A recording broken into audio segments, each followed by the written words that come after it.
Isn't it really interesting to know that Apple was originally a garage?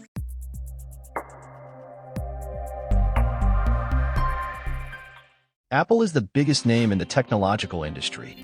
With many amazing products, Apple has very few competitors. Steve Jobs was born on February 24, 1955, raised by adoptive parents in San Francisco, California. He lived in Mountain View, California. This place was later renamed the Silicon Valley. During his childhood, Jobs and his father worked on electronic equipment in the family garage. His father used to demonstrate to him how to take apart and reconstruct electronics. This hobby instilled confidence, tenacity, and mechanical prowess in Jobs. Therefore, the path to excellence started to off from his family's garage. Since his childhood, Steve was smart but directionless. He dropped out of college and started off experimenting with different sectors. During the days when Jobs was enrolled at Homestead High School, he was introduced to Steve Wozniak. They used to work for hours with digital chips, and very few had the idea of chips during that time. Although Wozniak had designed many computers before Jobs did, both of them had a common interest.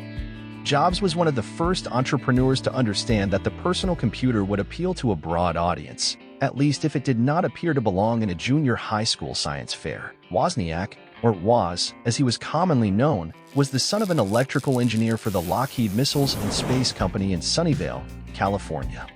A precocious but undisciplined student with a gift for mathematics and an interest in electronics. In 1971, Wozniak designed the Blue Box, a device for phreaking that he and Jobs, a student at his old high school whom he met about this time, began selling to other students. While working as an engineering intern at Hewlett-Packard, Wozniak designed his own microcomputer in 1976 using the new microprocessor, but the company was not interested in developing his design.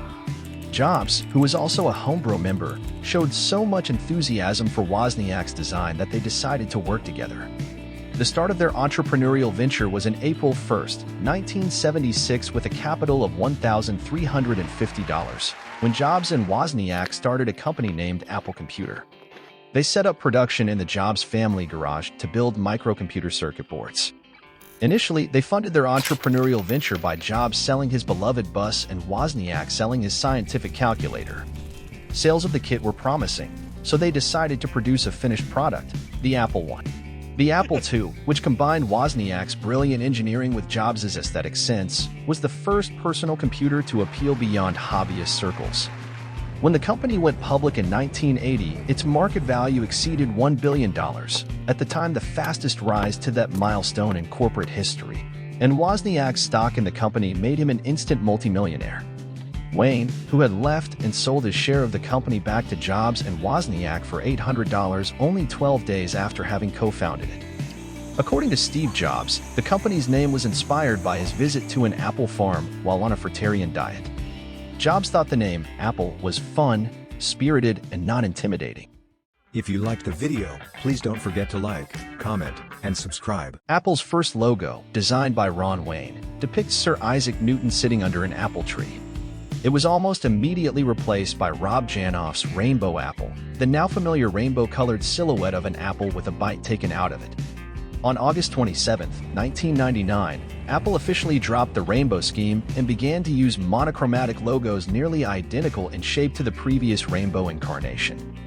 Finally, Wozniak's career ended in 1981 when he crashed his small airplane, leaving him temporarily in traumatic amnesia and forced to go on a sabbatical. In 2003, Jobs was diagnosed with a rare form of pancreatic cancer, and the following year he underwent a major reconstructive surgery known as the Whipple operation. In August 2011, he resigned as CEO of Apple, and 2 months later, at age 56, he died. If you like this story, tell me in the comments so that I can make it more complete.